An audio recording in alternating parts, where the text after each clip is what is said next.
Assalamualaikum warahmatullahi wabarakatuh. Bismillahirrahmanirrahim. Alhamdulillahi rabbil alamin. Wa afdalus salati wa atamu taslimi ala sayyidina Muhammadin wa ala alihi wa sahbihi ajmain. Rabbi shrah li sadri wa yassir li amri wahlul 'uqdatam min lisani yafqahu qawli. Subhanaka la ilma lana illa ma 'allamtana innaka antal alimul hakim. Allahumma akhrijna min zulumatil wahmi wa akrimna binuril fahmi waftah alaina bima'rifatil ilmi wa sahhil akhlaqana bil hilm waj'alna mimman yastami'una al-qawla fayattabi'una ahsanah. Allahumma ati nufusana taqwaha wa zakkiha anta khairu man zakkaha anta waliyuha wa maulaha. Allahumma arinal haqqa haqqan warzuqna ittiba'ah wa arinal batila batilan warzuqna ijtinabah. Allahumma anfa'na bima 'allamtana wa 'allimna ma yanfa'una wa zidna ilman wa huda. Amma ba'd. Alhamdulillah, muslimin muslimat, hadirin hadirat yang saya hormati. Moga-moga kita semua dirahmati dan diberkati oleh Allah Subhanahu wa taala. Syukur pada malam ni insya-Allah kita akan menyambung pengajian kuliah Maghrib bulanan hari Isnin yang ketiga. Anjuran Masjid Al-Ansar, Taman Keramat. Masih lagi kita menggunakan kitab Nurul Huda, Cahaya Hidayah, yang disusun oleh guru saya Al-Fadhil Ustaz Haji Adnan bin Haji Muhammad Samman hafizahullah ta'ala wa nafa'ana bihi wa bi'ulumihi fid daraini amin. Mensyarahkan kitab ayahanda beliau dan juga guru saya almarhum Tuan Guru Haji Muhammad Samman Kati rahimahullah ta'ala wa nafa'ana bihi wa bi'ulumihi fid daraini amin. Nuskah yang kita gunakan di masjid ini adalah nuskah asal tulisan Jawi, iaitu di muka surat 98. Masih lagi di dalam membincangkan an-nubuwat, perkara-perkara yang bersangkut paut dengan para nabi. Soalan: sebutkan yang mustahil pada hak Rasul-Rasul alaihimussalatu wassalam, yang tidak akan ada pada para Rasul. Itulah segala lawan sifat-sifat yang wajib bagi mereka itu. Kerana kalau kita lihat pada hukum akal, yang wajib adalah sesuatu yang akal tidak boleh terima, tiada. Mesti ada. Bila mesti ada, berarti lawannya mesti tiada. Lawan kepada yang mesti ada tu namanya mustahil. Adapun yang mustahil pada hak mereka itu alaihimussalatu wassalam ialah segala lawan sifat-sifat yang wajib bagi mereka itu. Apa dia? Iaitu dusta. Dusta ni lawan kepada sifat sidik, benar. Mustahil juga para rasul bersifat khianat, lawan kepada sifat amanah. Mustahil juga para rasul menyembunyikan, yakni menyembunyikan apa yang diperintahkan oleh Allah Subhanahu Wa Taala supaya mereka menyampaikan, tiba-tiba para rasul menyembunyikan. Itu mustahil, lawan kepada sifat tabligh, yakni menyampaikan. Dan mustahil para rasul itu bersifat bodoh, iaitu lawan kepada fatanah. Jadi 4 sifat yang wajib yang mesti ada pada para rasul itu memastikan 4 sifat yang mustahil, iaitu yang mesti tak ada pada para rasul. Jadi bila dah faham yang wajib, memahami yang mustahil itu menjadi mudah, kerana ia hanya lawan kepada yang wajib. Kenapa bagi para rasul ini mustahil? Kerana status kerasulan mereka. Padahal asalnya yang ini nisbah kepada manusia harus. Jaiz. Boleh saja seorang manusia itu berdusta. Boleh saja seorang manusia itu khianat. Boleh saja seorang manusia itu menyembunyikan. Dan boleh saja seorang manusia itu bersifat bodoh. Tetapi walaupun para rasul manusia, tapi status kerasulan mereka itu, kenabian mereka itu menjadikan perkara yang mungkin berlaku pada manusia ini mustahil pada hak mereka. Adapun pada Allah Ta'ala itu memang dari asal. Mustahil Allah bersifat dengan sebarang sifat kekurangan. Manusia asalnya boleh bersifat dengan sifat kekurangan. Para rasul manusia. Tetapi status kerasulan menjadikan sifat yang kita sebutkan tadi itu mustahil. Jadi ini yang kadang orang tak faham. Sehari dua ni kecoh orang bincang, adakah Allah Ta'ala boleh bersifat zalim? Kerana ada orang mendakwa Allah boleh zalim. Cuma Allah memilih untuk tidak zalim. Ini percakapan orang yang jahil dengan akidah ahli sunnati wal jamaah. Kerana zalim itu sendiri adalah meletakkan sesuatu bukan pada tempat dia. Itu zalim. Maka boleh berlaku kepada manusia. Bila manusia itu meletakkan sesuatu bukan pada tempat dia, maka zalim. Adapun Allah Subhanahu Wa Taala pemilik hakiki kepada segala-galanya. Pemilik sebenar. Kita ni kata milik, tapi milik yang majazi, bukan milik yang sebenar. Sebab itu orang Melayu kata, dunia ini hanya pinjam-pinjaman. Bukan milik kita sebenar pun. Kesihatan Allah pinjamkan, Allah tarik balik, sakit. Ya. Nyawa Allah pinjamkan, Allah tarik balik, mati. Ya. Pasangan hidup, ya, Allah pinjamkan, Allah tarik balik. Ya, kalau lelaki jadi duda, kalau wanita jadi janda atau balu.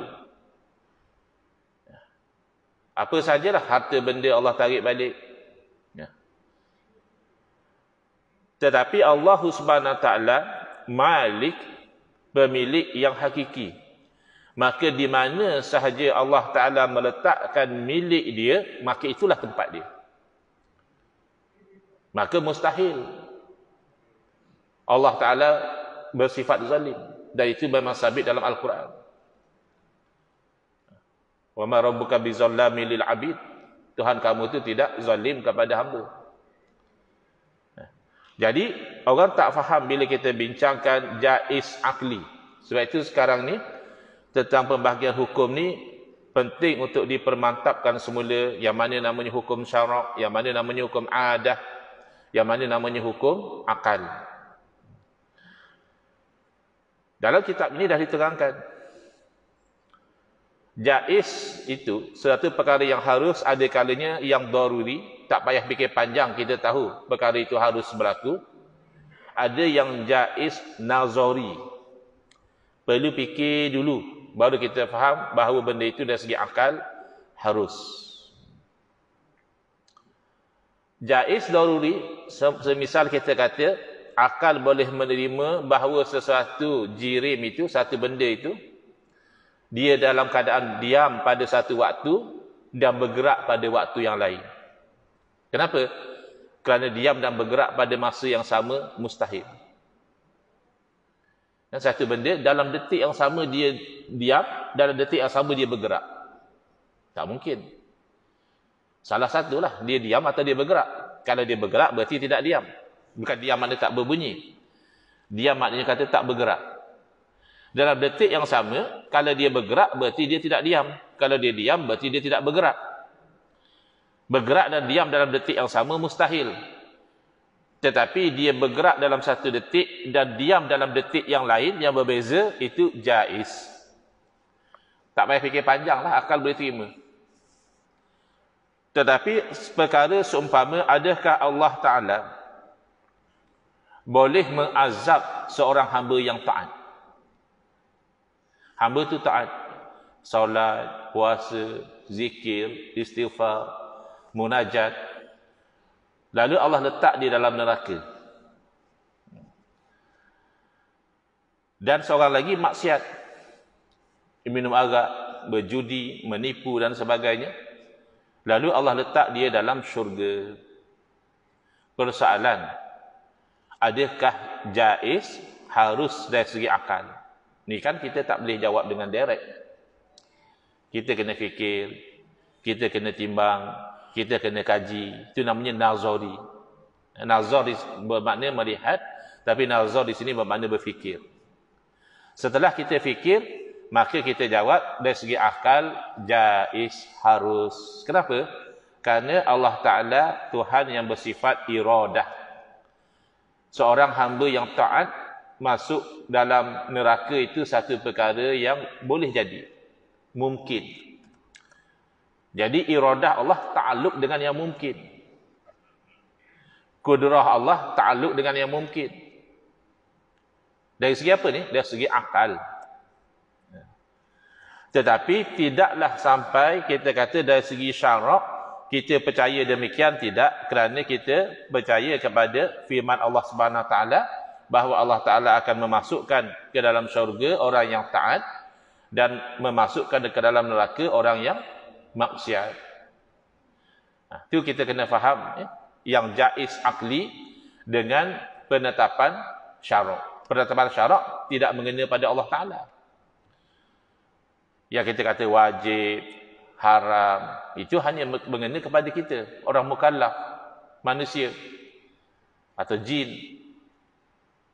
Tidak ada dalam namanya Allah wajib buat macam ini, Allah haram buat macam ini. Tak ada. Yang ada tu hukum akal. Iaitu akal mengatakan tak mungkinlah misalnya Allah tu bersifat lemah. Tak mungkinlah Allah tu terpaksa buat satu benda. Tak mungkinlah Allah sampai tidak melihat. Tak mungkinlah Allah tidak mendengar. Ini hukum akal, bukan hukum syarak. Hukum syarak itu hanya bergantung dengan orang mukallaf. Tak ada kena-mengena dengan Allah Ta'ala. Maka sangat keliru. Orang zaman sekarang ni mengaku dia Asy'ariyah. Mengaku kerana dia ni membawa akidah ahli sunnati wal jamaah. Tapi pegangan tentang perkara-perkara asas sebegini pun celaru. Asy'ariyah macam mana ni? Atau menyamar saja sebagai Asy'ariyah. Ini kan perkara asas. Tak akan berlaku tu, mustahil berlaku zalim pada Allah Ta'ala tu. Macam mana kamu boleh kata Allah boleh buat zalim? Sebab kalau Allah letakkan orang taat dalam neraka tu zalim. Zalim macam mana? Milik Allah semua. Ketika Allah Ta'ala ciptakan Nabi Adam alaihissalam, belum Nabi Adam solat, belum Nabi Adam ibadah, belum Nabi Adam buat apa taat, Allah letak dalam syurga. Ada siapa boleh komplain? Ya Allah tak adil lah, ya. Masukkan Adam dalam syurga belum buat apa-apa. Ya, syurga itu kan makhluk Allah. Nabi Adam alaihissalam kan makhluk Allah. Allah masukkan satu makhluk dalam satu makhluk yang lain. Siapa boleh komplain? Jadi tak timbul Allah melakukan kezaliman bagi orang yang faham. Cuma yang kita katakan tadi adalah dari segi akal harus sahaja. Tidak ada terpaksa Allah mesti. Kalau taat Allah mesti letak dalam syurga. Tak ada. Kalau maksiat Allah mesti letakkan dalam neraka. Tak ada. Nisbah pada akal akan boleh terima fa'alul lima yurid. Bukan akal semata-mata. Bahkan dalam Quran menegaskan fa'alul lima yurid. Allah Ta'ala maha melakukan apa yang Allah Ta'ala kehendaki. Habis kita dari segi syarak kita kena beriman macam mana? Kita kena beriman bahawa Allah memasukkan orang yang taat itu ke dalam syurga dengan rahmatnya. Dan Allah memasukkan orang-orang yang maksiat itu ke dalam neraka kalau Allah tidak ampunkan. Itu untuk kita beriman begitu. Hukum akal tadi dalam mentatbikkan kudrah iradah Allah Ta'ala. Mudah saja. Tapi kalau hanya mendakwa Asy'ariyah, bawa fahaman seperti Mu'tazilah, seperti Qadariyah, ada pula Allah Ta'ala berkehendak tapi tidak menentukan. Ini apa cerita? Allah Ta'ala berkehendak tapi Allah tidak menentukan. Ya, Allah berkehendak bahawa Abu Jahal tu kafir. Tapi Allah tidak menentukan Abu Jahal tu kafir. Habis itu? Abu Jahal kafir itu luar daripada kehendak Allah. Kiranya Allah terpaksa lah terima. Abu Jahal jadi kafir itu keluar daripada kudrah Allah. Kira Allah helpless. Macam tu. Ini kecelaruan. Sepatutnya yang celaru macam ni jangan mengajar, lebih lagi akidah.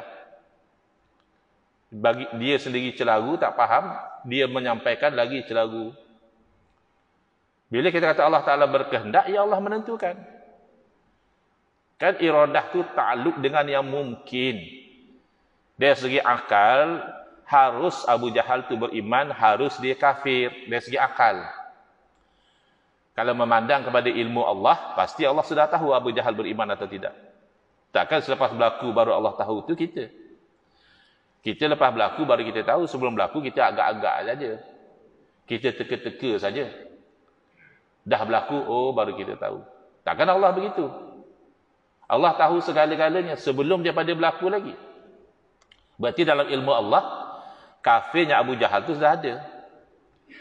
Yang kita kata harus Abu Jahal itu beriman, itu dari segi akal semata-mata. Tanpa memandang kepada hakikat ilmu Allah. Dalam ilmu Allah, apa yang Allah tahu, pasti berlaku. Begitu.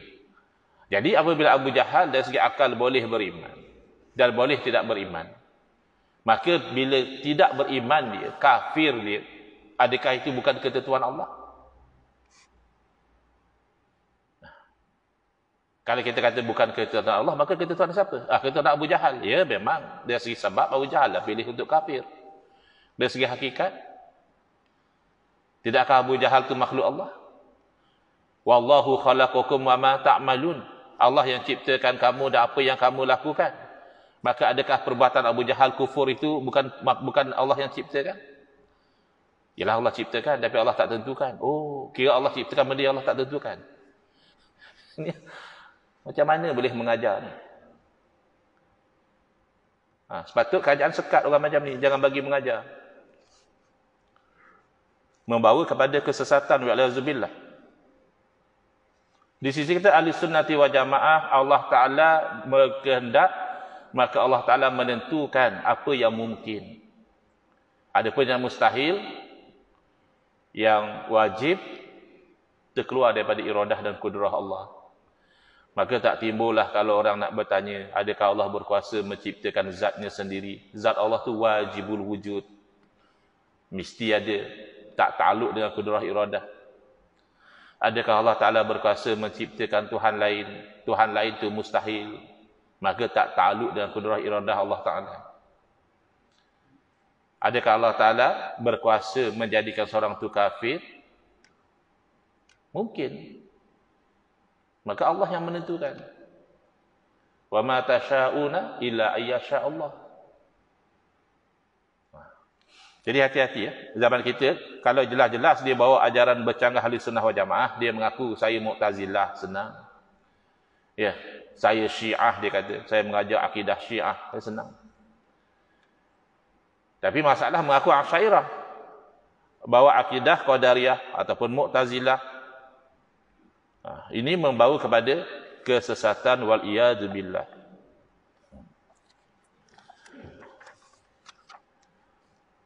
Adapun para nabi, atas kenabian dan kerasulan mereka, maka sifat yang kita sebutkan tadi mustahil, walaupun asalnya atas basyariyah kemanusiaan, harus saja manusia bersifat dengan sifat-sifat yang kita sebutkan tadi. Tapi untuk para rasul mustahil. Soalan. Sebutkan sifat yang harus pada hak mereka itu alaihimus salatu wassalam. Maknanya apa? Akal boleh terima berlaku sifat itu pada para rasul, dan akal juga boleh terima tidak berlaku. Apa dia? Iaitu segala perkara dan barang yang berlaku daripada sifat dan perangai, kelakuan serta hal ahwal manusia biasa.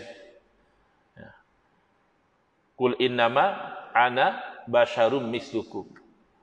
Katakanlah, aku itu manusia seperti kamu, seperti mana kamu manusia, aku manusia. Adakah manusia biasa? Tidak. Yuha ilai, diberi wahyu kepada aku. Manusia ya manusia, maka ada sifat-sifat kemanusiaan pada Rasul. Manusia biasa? Ya tidak. Semua manusia dapat wahyu kah? Tidak. Jadi, ana basyarum mislukum, aku manusia seperti kamu, maknanya pada sudut kemanusiaan. Tapi daripada sudut kedudukan dan martabat, tidak. Yuha ilayya, diberi wahyu kepada aku. Sebab itu, disyairkan oleh sebahagian, Muhammadun basyarun la kal basyari, bal huwa kal yaquti bainal hajari. Muhammad itu basyarun, manusia. La kal basyari, tapi bukan macam manusia lain. Macam mana pula manusia bukan macam manusia? Yalah, cuba pandang.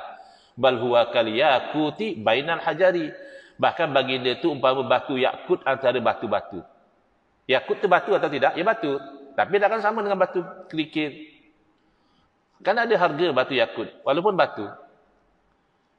Jadi kalau dia faham macam tu, dia faham bahawa para Rasul itu harus bersifat dengan sifat kemanusiaan yang tidak sampai membawa kepada kekurangan pada martabat mereka itu yang tinggi di sisi Allah Ta'ala.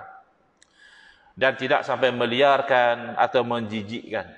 Misalnya, manusia itu ditimpa satu penyakit yang bila orang tengok jijik.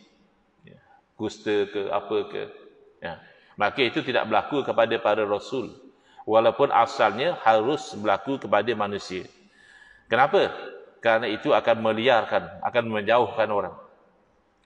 Sedangkan para Rasul ini ditugaskan berdakwah untuk menarik orang kepada tauhid. Kepada taat kepada Allah Ta'ala. Apa tu yang harus tu? Yang tidak membawa kekurangan pada martabat mereka, tidak meliarkan serta tidak menjijikkan, seperti makan. Boleh saja para Rasul makan, minum, tak makan pun boleh, tak minum pun boleh, makan, minum pun boleh. Berkahwin, boleh saja para Rasul berkahwin, seorang, dua orang, 4 orang, bahkan lebih lagi. Bahkan setengah syariat itu sampai puluhan orang isteri para Rasul. Dan ada para Rasul yang tak berkahwin, yang bujang. Jadi ini harus. Ini apa Rasul tapi tak kahwin? Ya boleh. Ini apa Rasul tapi kahwin ramai? Ya boleh, harus. Tak ada masalah. Lain kita, kadang-kadang kahwin lebih ada seorang tu, orang mengumpat pula. Pak Haji ni nampak je tu, isteri 3. Biarlah isteri 3, jangan dia isteri 5 je masalah. Kalau dia isteri 3, isteri 4, ya biar. Kenapa kita nak mengumpat je? Masing-masing punya kemampuan dan juga rezeki dia, jodoh dia. Tapi untuk para Rasul, boleh berlaku berkahwin, boleh berlaku tidak berkahwin, berjual beli, sakit demam, dan sebagainya. Adapun dalil bagi perkara-perkara dan hal-hal yang tersebut nyata dipandang dan disaksikan oleh orang yang semasa atau sezaman dengan mereka itu. Jadi orang yang hidup dengan para Rasul, mereka lihatlah. Para Rasul ada makan, ada minum, ada pergi ke pasar, ada berjual beli, ada bernikah kahwin. Bagi orang yang kemudian daripada mereka itu, dalil-dalil tersebut didapati melalui khabar-khabar yang mutawatir. yakni khabar yang diriwayatkan oleh bilangan yang ramai serta boleh dipercayai. Sama ada daripada Al-Quran ataupun perkhabaran daripada sahabat-sahabat dan tabi'in dan tabi'in yang dapat kita tetapi sehingga ke hari ini. Segala dalil-dalil yang mutabaqah lil waqi', mutabaqah lil waqi' maknanya kena dengan realiti, berbetulan bagi yang sebenarnya terjadi, tersebut sudah cukup bagi kita untuk mempercayai tanpa perlu menyaksikan dengan mata kepala kita sendiri. Walaupun kita tak lihat Nabi SAW makan, tak lihat Nabi minum, tak lihat Nabi tidur, ya. Tetapi daripada perkhabaran yang mustahil berbohong seramai itu, maka kita yakin bahawa ini berlaku kepada para Rasul alaihi wassalatu wassalam. Sementara dalil nakli, contohnya seperti firman Allah Ta'ala, Wa ma arsalna qablaka minal mursalina illa innahum la ya'kuluna at-ta'am wa yamshuna fil aswaq. Suratul Furqan ayat 20. Dan tidaklah kami utuskan sebelum daripada kamu itu, daripada kalangan para rasul, melainkan para rasul itu la ya'kuluna at-ta'am, memang mereka itu memakan makanan. Jadi bukan satu kekurangan para rasul, tapi makan. Wa yamshuna fil aswaq, dan bahkan di kalangan para rasul itu mereka itu berjalan di pasar-pasar. Jadi ini benda yang harus kepada para rasul. Perlu juga diperingatkan bahawa sekalian rasul itu hanya makan dan minum yang halal sahaja. Walaupun asal nisbah pada manusia, harus manusia itu bukan harus dari segi syarak. Dari segi syarak haram makan benda haram. Dari segi akal boleh terima bahawa seorang manusia itu makan benda halal, logik. Makan benda haram juga tak mustahil. Tetapi tidak demikian kepada para rasul, hanya mereka itu memakan yang halal sahaja.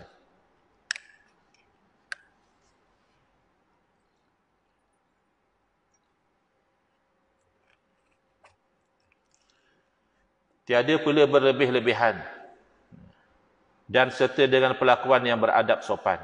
Ini kelebihan pada para rasul. Kita mungkin terjerumus makan benda yang haram, na'udzubillah min zalik. Kalau tak makan benda haram pun boleh jadi berlebih-lebihan, boleh jadi dalam keadaan tidak beradab, dan sebagainya.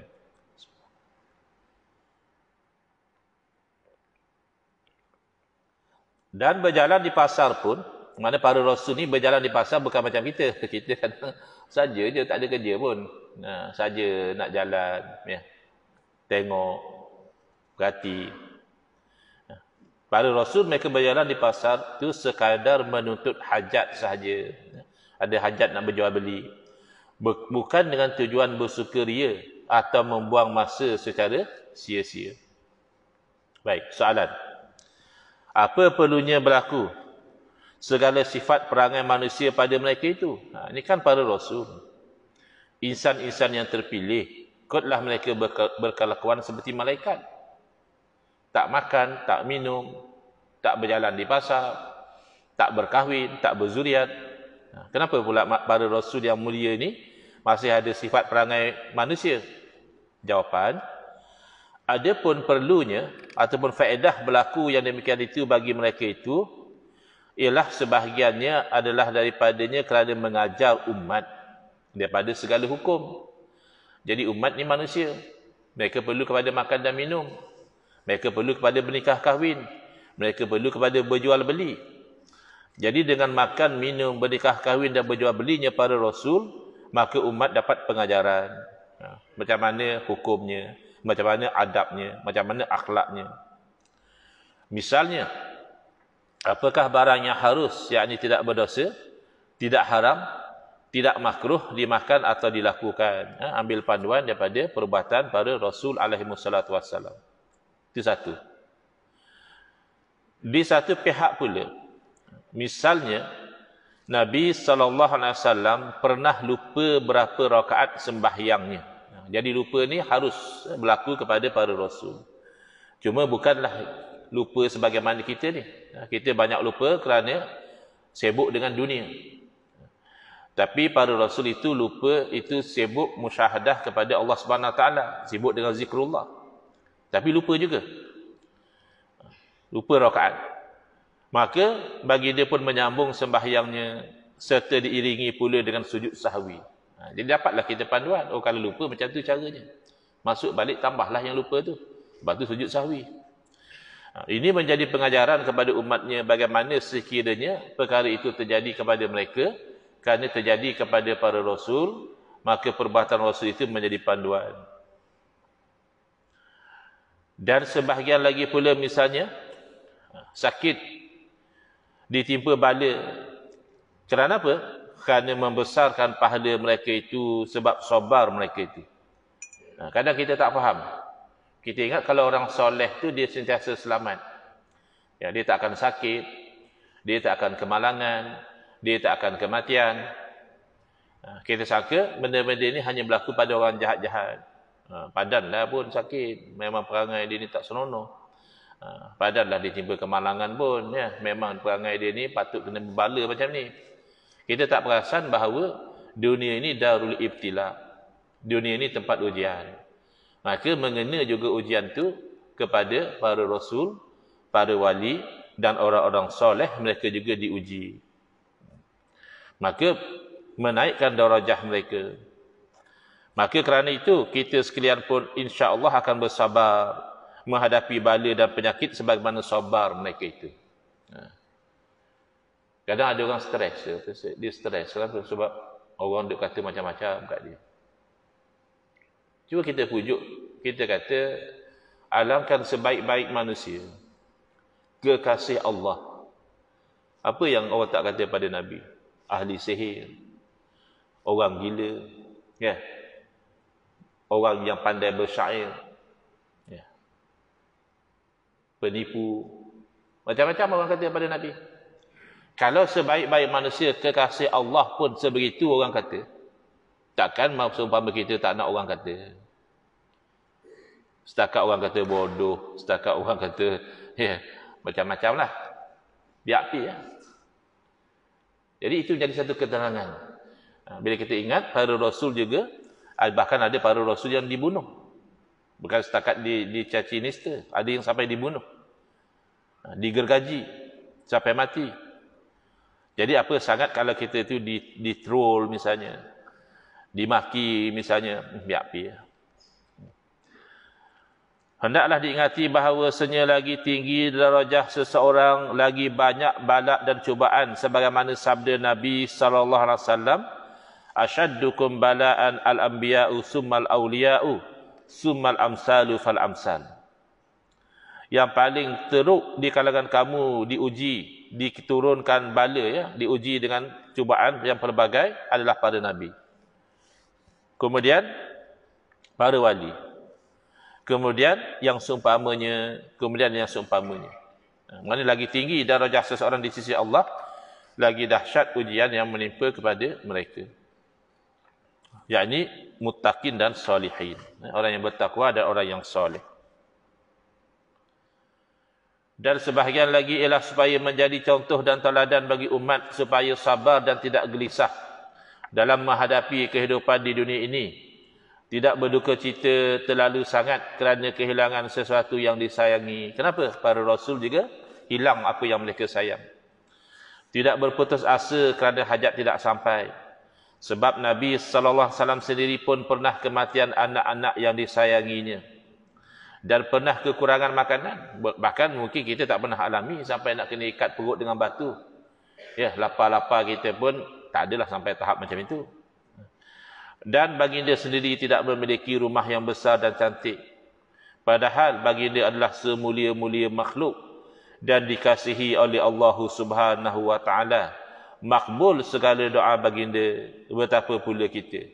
Kan tu jadi satu pujukan yang menenangkan hati kita. Juga supaya menjadi pengajaran kepada umat agar tidak hidup di dunia ini dengan tujuan berlazat-lazat dan bersenang-senang sahaja. Berpadalah dengan apa yang ada. Yang penting ialah menyediakan bekalan untuk kembali ke negeri akhirat yang kekal. Macam itulah Sayyidina Umar radhiyallahu anhu, bila orang tanya macam mana khalifah ya, yang menjadi ketua kerajaan yang kuat pada masa itu, dunia pada masa itu di bawah kekuasaan Islam, tapi Sayyidina Umar simple saja, tidur atau pelepah tamar saja sehingga berbekas di belakang. Sayyidina Umar radhiyallahu anhu memberitahu bahawa beliau tak sanggup berbeza daripada Nabi SAW dan Sayyidina Abu Bakar radhiyallahu anhu, kerana beliau bercita-cita di akhirat juga mahu bersama dengan baginda dan Sayyidina Abu Bakar. Mana nak sebagaimana Nabi SAW, kena juga mencontohi bagaimana Nabi SAW tidak bermewah-mewah dengan dunia ini. Hanya ala qadar, hanya lalu untuk pergi ke negeri yang abadi. Dunia ini amat rendah nilainya di sisi Allah. Sebab itu tidak dikurniakannya kekayaan dan kemegahan pangkat dunia ini kepada sekalian anbiya dan awliya-Nya. Ada yang Allah kurniakan tapi tak ramai. Ada Nabi yang jadi raja, yang jadi orang kaya ada. Tapi rata-rata para Nabi tidak dikurniakan oleh Allah Ta'ala, kerana dunia ini tidak ada harga di sisi Allah. Ini adalah isyarat yang patut kita fahami, bahawa dunia ini bukanlah tempat pembalasan. Wallahu a'lam. Jadi kalau kita sekejap senang, sekejap susah, itu memang kita masih di dunia lagi tu. Nak senang, tunggu kena mati dulu masuk syurga, insya-Allah. Senang berpanjangan, wallahu a'lam. Bismillahirrahmanirrahim. Alhamdulillahirabbil alamin. Wassalatu wassalamu ala asyrafil anbiya wal mursalin wa ala alihi wa sahbihi ajmain. Allahumma shrah sudurana wa ahsin akhlaqana wa azim ujurana wa nawwir qulubana bi nuri hidayatika kama natarda bi nuri syamsika abadan abada bi rahmatika ya arhamar rahimin. Walhamdulillahirabbil alamin. Amin ya rabbal alamin. Wal afu minkum.